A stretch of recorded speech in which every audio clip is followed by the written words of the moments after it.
Fala galera, tudo bem com vocês? Aqui é o Caio novamente.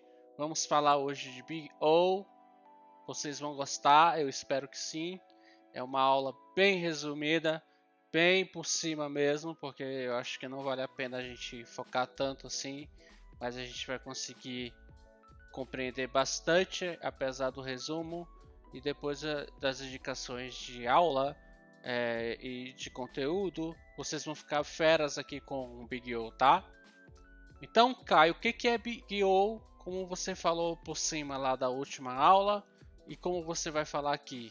O que é Big O, Caio? É uma notação que diz quão rápido é um algoritmo. Legal, né?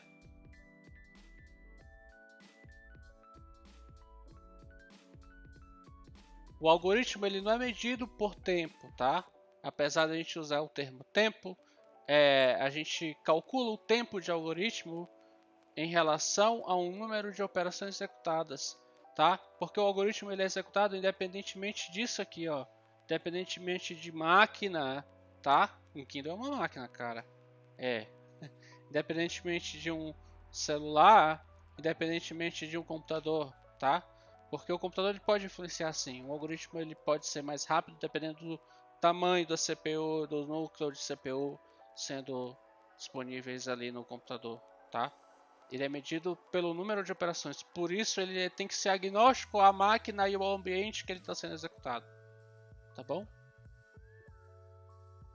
E essa métrica é medida em funções algébricas, ou seja, em uma função simples de complexidade de tempo, tá? O termo complexidade fica um pouquinho difícil de se compreender e a gente acaba sendo intimidado por esse termo, tá? Para quem não tem base matemática, por exemplo, olhar um termo chamado complexidade de tempo, já fica nervoso. Calma, não é isso não. É apenas o conjunto é um conjunto que expressa o pior caso de execução de um determinado algoritmo. Tá? Como é que eu consigo então calcular a complexidade de tempo de um algoritmo? Calculando o seu número de operações.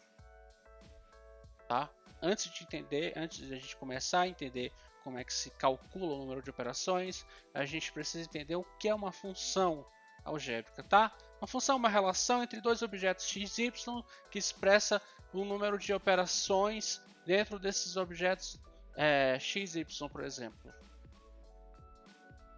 Tá? Essa relação geralmente ela é expressada graficamente com um traço dentro de um conjunto XY, tá? Como por exemplo aqui nessa foto a gente tem uma projeção linear, tá? Que é justamente essa relação entre x e y, que são números quaisquer. No nosso cenário de algoritmo, x e y são objetos de dados, tá? São objetos de operações, sendo eles constantes ou não, tá? Então, como a gente consegue expressar o Big O, cara, e expressar o tal do pior cenário de um algoritmo, tá? A gente vai entender isso agora. Calma, Padawan. Por exemplo, aqui na nossa pesquisa simples, simples mesmo, bem simples, tá? A gente tem uma declaração, a gente tem uma comparação na primeira linha, tá? Na primeira linha uma declaração, uma comparação e o incremento de uma variável. Por exemplo, na segunda linha a gente já tem uma comparação dentro de um if, por exemplo. A gente está comparando se o valor dentro da lista a partir do índice n é igual ao valor que eu estou procurando. Tá? Na lista de contatos a gente vai buscar um contato. Aqui a gente está buscando em uma lista se esse valor existe nessa lista. Se esse valor existe nessa lista, a gente vai retornar o valor do índice dessa lista. Tá? Lembra quando a gente coloca uma lista lá de 1, 2, 3, 4, 5? Esse índice pode ser esse valor 1, só que a partir de 0 aqui nesse exemplo. Tá? Então, em termos de contagem de operação, a gente tem uma atribuição, ou seja, aqui o valor 1, uma comparação, ou seja, aqui um valor 1, e essa comparação ela é executada n vezes, ou seja, n aqui é uma generalização, tá? Grave isso. Por isso se esse valor aqui fosse 5, a gente teria no lugar de n o valor de 5, porque ele ia ser executado 5 vezes, tá? E dentro desse loop também a gente tem mais um incremento, que ele é executado n vezes, tá? Então, se ele fosse valor de 5 aqui, a gente teria o valor 5 dentro da nossa soma, tá? Dentro da nossa... continuando aqui no algoritmo, na segunda linha, a gente tem uma comparação que ela é executada n vezes. Novamente, se esse n fosse 5, a gente teria essa comparação aqui dentro do if sendo contada 5 vezes, tá? E no cenário pior, ou a gente acha esse algoritmo na última posição, ou a gente não acha nada e torna nulo. Por isso que esse valor aqui acaba sendo 1, tá? No pior cenário. E também acaba sendo no 1 no pior cenário, como eu falei. Então, na contagem de operações a gente tem a atribuição, comparação e incremento valendo 1, tá? A impressão ou retorno, a impressão na saída padrão do algoritmo vale 1, if e else também vale 1, mas só na expressão, porque a declaração if e else não vale nada, tá? Vale 0, não importa if e else, tá? Só a expressão lá dentro, tá? Mesmo que essa expressão seja ligada, por exemplo, uma condicional que depende de outra condicional, que depende de outra condicional, tá? Ela vale 1, tá bom? E a gente calculou o pior caso. Por que o pior caso, Caio? O algoritmo ele só é relevante na sua métrica se a gente calcula o pior caso desse algoritmo, tá? Então, o pior caso da busca simples ali seria ou achar um elemento na última posição da lista ou somente percorrer e retornar nulo, tá? E a gente tem na contagem de operações valores que não mudam em relação à entrada. Então, para o nosso cálculo de pior caso, ainda com essa ideia de pior caso, a gente, para simplificar o algoritmo em termos de complexidade de tempo, a gente dropa essas constantes. No livro Introdução a Algoritmos, ele chama essa constante de C1 e C2. A gente dropa e passa esse valor de f de n para O de n, expressando isso de O de n, ou Big O de n, ou grande O, como a galera traduz aí em alguns livros. No Bubble Sort, ignorando todos os cenários de constante aqui, a gente tem na linha 4 uma comparação que ela é feita n vezes n menos 1 vezes, tá? O segundo for ele está contando a partir da segunda posição do array, tá bom? Mas como assim, Caio? Aqui está 1. Como assim segunda posição? Se aqui está 1, não é primeira? Não. Todo array ele é calculado a partir do índice 0, tá? Ou seja, a primeira posição do array é o índice 0, a segunda é o índice 1 e assim por diante, tá? Esse é um algoritmo de ordenação. É um algoritmo extremamente simples, tá? Esse n-1 é a operação do algoritmo menos uma operação, tá? Ou seja, eu estou contando não a partir da segunda aqui, o número de operações, mas sim a partir da primeira, tá? E aqui acaba sendo O de n ao quadrado, porque a gente tem um alinhamento de loops, tá? O primeiro loop ele vai executar n operações, vezes o segundo loop que vai executar n menos 1 operações. A gente dropando esse menos 1, a gente tem n vezes n, ou seja, n ao quadrado. Tá? Uma generalização vezes uma generalização é igual a generalização ao quadrado, tá? Se fosse 5 vezes 5 ia ser 25, ou seja, 5 ao quadrado, tá bom? A gente expressa de forma simples para poder simplificar a operação e a expressão matemática, beleza? Aqui na pesquisa simples, também interessante, em relação à pesquisa binária, vamos imaginar um cenário onde a gente tem um computador super lento, aquele computador preguiçoso, PC da Xuxa, meu patrão, que executa ali uma operação por milissegundo, tá? É o PC lento, meu amigo. Ele tem uma pesquisa simples e tem uma pesquisa binária sendo executadas ali, tá? Uma por vez. Não imagina que esse computador ele consegue executar em paralelo. Não. Aqui primeiro estou executando ali, ó, pesquisa simples, depois pesquisa binária, tá?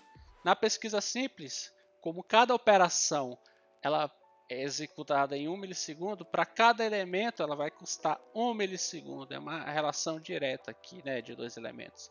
Então, para 100 elementos, ela vai ter pelo menos 100 milissegundos. Para 1000 elementos, ela vai executar pelo menos 10 segundos. Para 1 bilhão de elementos, ela vai levar 11 dias. Tá? A sprint ali já morreu, sua PO já está no seu cangote. Seu tech lead já está no seu pescoço, meu patrão, está todo mundo desesperado. Você não entregou a pesquisa simples porque você não estudou Big O. Não entregou a task porque você não sabe escrever um algoritmo de forma eficiente. Então, né? Beleza. Tá, pesquisa binária. Olha a diferença, cara, de tempo. No mesmo computador que executa uma operação por milissegundo, a pesquisa binária ela vai já executar essa operação em 7 milissegundos, com o tamanho de entrada de 7 elementos, 14 milissegundos com o tamanho de entrada de 1000 elementos, 32 milissegundos para uma entrada de 1 bilhão de elementos, jovem padawan. Por isso que escrever algoritmo de forma eficiente, cara, só dá bom, pode ter certeza. É um assunto chato, mas, cara, quando você tem esse momento eureka assim, dá vontade de falar para todo mundo, né? Então, no caso da nossa lista ali, tá? A gente tem, voltando lá para aquele slide anterior da função, com a diagonal, a gente tem um algoritmo de ordem linear. Ele cresce linearmente em relação à entrada, tá? E agora a gente vai para mais um exemplo de algoritmo linear versus um exemplo de algoritmo logaritmo, tá? Estou falando aqui dessa forma mais simples, mas a gente está falando de complexidade de tempo, tá? Se você avançou o vídeo até aqui, a gente está falando de algoritmo e de complexidade de tempo, tá? De forma linear, eu vou desenhar esse cara aqui em um papelzinho 1 a 1, tá? A gente continua desenhando e assim por diante, até chegar nos 16 bloquinhos lá desse slide aqui, tá? E agora eu vou mostrar para vocês um vídeo que eu gravei dobrando esse papel, tá? Dobrei na metade do papel, uma dobra. Agora eu vou dobrar a outra metade, a metade da metade, segunda dobra, a terceira dobra, e da metade, da metade, da metade, quarta dobra. Literalmente o algoritmo se tornou em 4 operações. Ó, temos o desenho de uma grade de 16 bloquinhos, tá? A gente dobrou esse papel e levou, cara, basicamente metade do valor de 16 elementos, 16 operações. A gente executou apenas 4 operações, tá?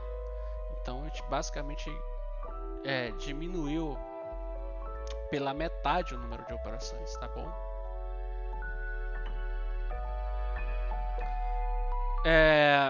Uma coisa interessante que eu estou falando desde o começo da aula é sobre o pior cenário, tá?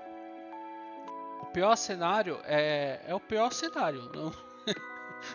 O pior cenário é o pior cenário, cara. Ele não vai considerar os outros cenários para poder ser expressado, tá? O pior cenário ali no algoritmo de pesquisa simples é você não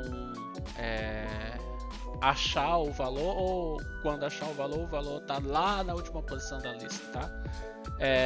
No caso do Quicksort, o pior cenário ele acaba sendo um cenário de ordem quadrática, tá? Quando o algoritmo ele executa um número de operações de forma quadrática, né? Mas por incrível que pareça, o Quicksort ele sempre vai ter um número maior de operações, de maiores casos, no caso médio. Por isso ele acaba sendo um algoritmo bastante interessante, tá? Para ordenação em relação ao de ordenação por mesclagem ou merge sort, tá? Aqui a gente tem alguns tempos comuns, como eu falei, o Quicksort ele tem um cenário médio, né, de n vezes log de n, tá? O Selection Sort é o Bubble Sort também, e Bubble Sort ele tem a ordem de n quadrática. E o problema do caixeiro viajante, né, o Salesman Problem, ele tem uma complexidade de tempo de ordenação fatorial, tá? Isso tudo aqui, se vocês tiverem interesse de pesquisar sobre o que é fatorial, o que é expoente de um número, o que é um logaritmo, cara, vai lá na Khan Academy, tá? Vai lá nas aulas de matemática do primeiro e segundo ano, tá bom? Eu sei que vocês sabem as 4 operações, tá? Mas logaritmo, expoente, limite, fatorial, tá? Limite você vai já pegar já já é um assunto um pouco mais avançado lá de ciência e computação, lá da matemática. Mas esse assunto mais intermediário, logaritmo, tá? Você vê muito isso no ensino médio, tá? Aqui as relações, esse aqui é clássico, cara. Todo livro que você for estudar sobre algoritmo, você vai ver essa relação entre eles aqui de tempo de complexidade. Vai ver esse gráfico, tá? Logaritmo de, como eu falei, log de n, ele é um ótimo algoritmo muito usado em divisão e conquista, tá? Ele é similar ao valor constante de uma complexidade. O O de n já é um pouco maior. Aqui, para simplificar, ele deixou na diagonal um algoritmo de caso pior, tá? Que no caso é o n log de n. Aqui é o algoritmo de ordenação. Aqui também pode ser um algoritmo de ordenação, o n quadrado. Aqui eu já não conheço um algoritmo que chegue nesse caso aqui, mas também pode se incluir algoritmos de ordem recursiva. Aqui também são os algoritmos de ordem recursiva, tá? Tem um problema que é o problema de xadrez, tá? Que ele usa o pior cenário dele é o algoritmo um algoritmo de ordem fatorial, tá? E a soma das duas complexidades é o máximo delas. O que é isso que quer dizer, cara? Às vezes, quando você está calculando a complexidade de um algoritmo, você vai pegar duas complexidades ali, tá? A complexidade tem maior relevância, de que custa maior tempo, no pior cenário, é o que vai valer no final, tá bom?